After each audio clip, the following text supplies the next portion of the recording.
We're excited today to talk about gear maintenance, inspection, and repair because this stuff is expensive. You want it to last a long time, and it keeps you safe, warm, and dry when you're out in the wilderness. Also, if this stuff is replaced often, it's going to make a huge impact on the environment that we love to recreate in. So if you know how to repair it and keep it for decades, it's going to really mitigate that impact on the environment.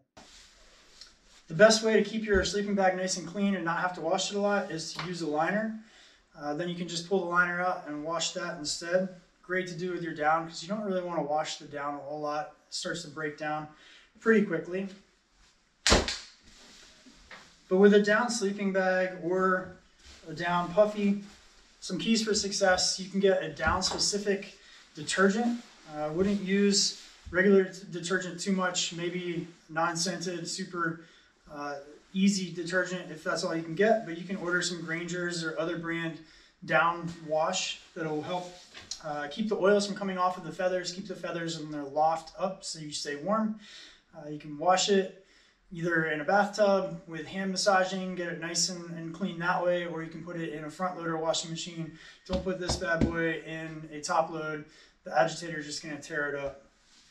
When it comes out, one thing to note is if you pick it up, it's going to be really heavy and there's going to be water in all those little compartments. If you pick it up, it'll rip those compartments out. So be really careful as you transfer this thing to a dryer. And then again, front load dryer only. And some tennis balls or these wool balls are great.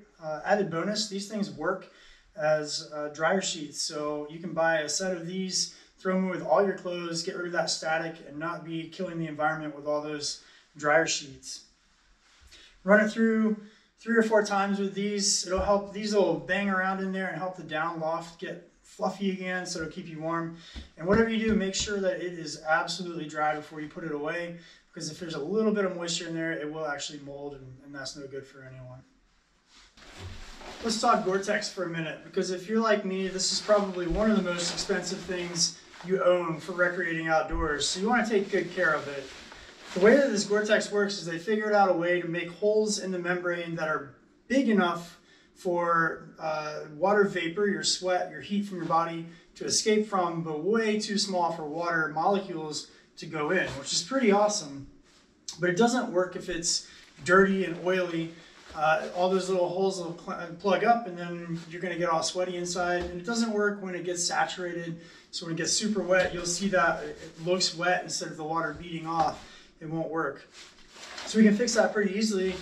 If you're going to wash this thing, just wash it in a regular top loading or front loading washer. You don't want to have an agitator that might tear it up or anything like that. You want to make sure all the zippers are zipped up, your pit vents, things like that. You want to make sure your sleeves are Velcroed so nothing gets torn while it's in the washing machine. And you can just throw it in with some liquid detergent. No bleach, no powder detergent, just regular unscented, easy liquid detergent. Throw it in there, regular wash. It comes out and that membrane will be clean, it'll work again. But this stuff usually has a durable waterproof coating on it, and you're going to want to make sure that you're taking care of that too. You'll notice when you're wearing Goretex or waterproof garments, usually the water beads up on them. And it's not because of the Goretex, that's because of that durable coating on the outside. So what you can do is just take this thing out, wet from the washer, get yourself some Nick wax or other replacement durable coating, and then spray this thing down. Make sure it's wet everywhere with this kind of replacement coating. Let it air dry, save your electric or gas, and once it's dry, you're going to throw it back in the dryer on a light cycle for about 20 minutes, and that's going to reactivate this durable waterproof coating. Some of the things that I like to carry with me in terms of repair are things that are specific to technical gear that I have, like my stove.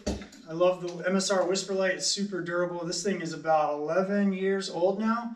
And all I need to repair it is a little bit of lubricant, a little tool that MSR gives me to fit different fittings on it, an extra jet. These are what makes the stove run, so it's good to have an extra one of those, and maybe a couple extra seals like this. And that's it. It all fits in this tiny little bag, and I've got what I need. And not too long ago, this thing stopped working. I took it apart, cleaned it, put it back together. It's good as new. Again, 11 years old, so these things are awesome. A note, there are lots of these tools that coincide with a spork or utensil, but I checked this one out. It actually doesn't work for my stove, even though I thought it would with these hex fittings. So make sure that if you do get something cool and snazzy like this, it actually works with the gear you have.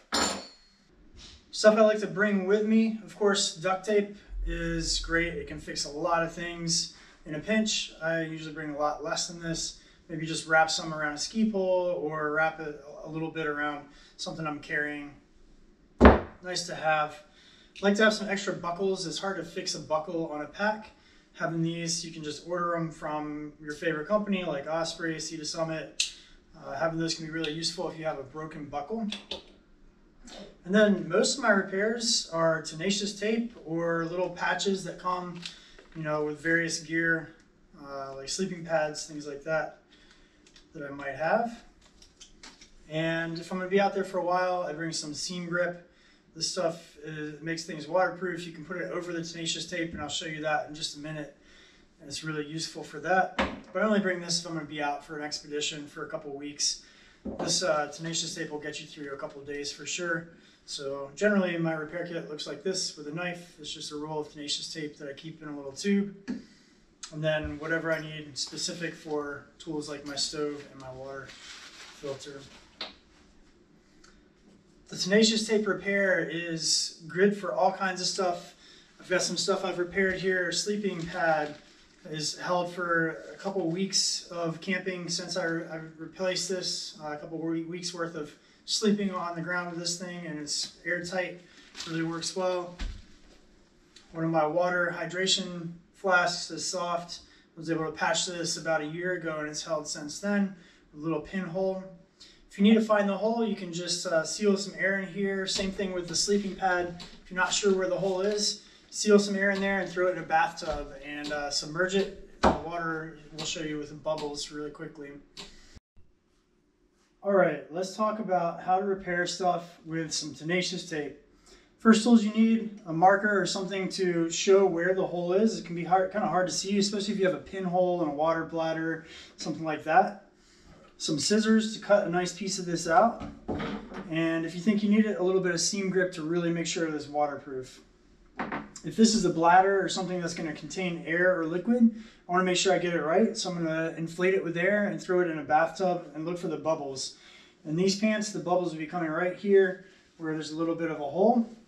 So that's where I'm going to go. I'm going to take my marker or whatever I have and make sure that I circle this thing and I know exactly where it is. If it's a tarp, something like that, I want to make sure I get all the holes and not miss them when I'm doing this repair, because then I'll just have to redo it. I'm going to get the right size piece. It looks like about right there. And cut it.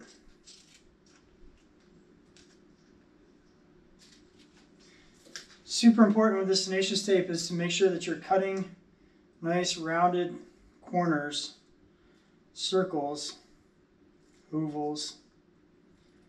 Otherwise that corner is just going to lift up and the whole thing's going to come off pretty quickly.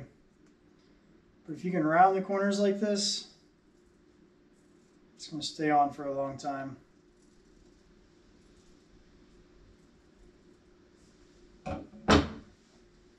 All right, I might put down a layer of this seam grip if it's like super critical that this thing isn't going to leak, if it's a water bladder or something like that. I might even take some masking tape and put it on the backside where these holes are so that the seam grip won't go through, and then I can create a little gasket in the hole. These, I just want to make sure the water snow's not going to come in, and I want to make sure this rip isn't going to start getting bigger. So I'm going to go ahead and put the patch on, this tenacious tape that I've nicely rounded the corners on. I know exactly where it is because of my circle.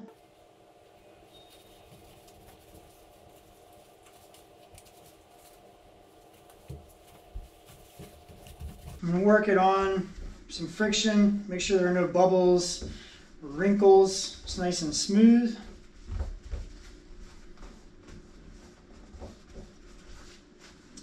And then I don't necessarily need this to be super waterproof. If I did, I would definitely do this. But a little bit of this seam grip is going to go a long way at keeping this patch from lifting off or peeling off.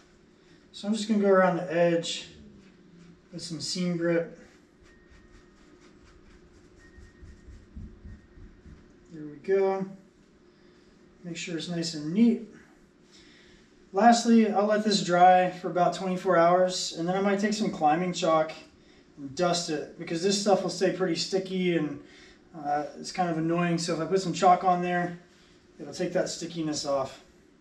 And that's that. You can do this with your tents, your tarps, your jackets, Goretex, puffies, pants, obviously, whatever you need to repair out there. Pretty quick and easy way. Very light to take the materials with you and repair your gear. Thank you so much for joining us today. We hope that you learned some stuff about how to keep your gear in top shape and make sure that you keep it for a long time. Stay safe, stay warm, stay dry. We'll see you out there.